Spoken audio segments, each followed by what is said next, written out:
ಇದು ಕ್ಯಾಂಡಿನಲ್ಲಿರೋಂಥ ಬುದ್ಧನ್ ಟೆಂಪಲ್ ಇದು ನೋಡಿ. ಇದು ಒರಿಜಿನಲ್ ಆನೆ ಕೊಂಬಿಟ್ಟಿದ್ದಾರೆ ಇಲ್ಲಿ ನೋಡಿ. ಇದು ಆನೆ ದಂತಗಳು.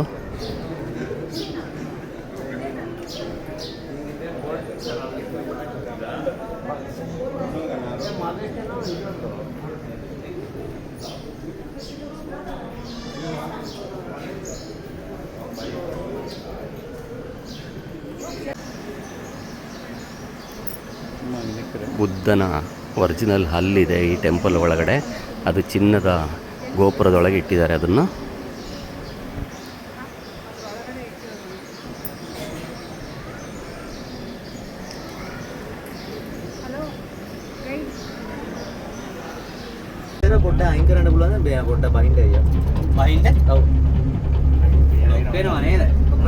ನಾವು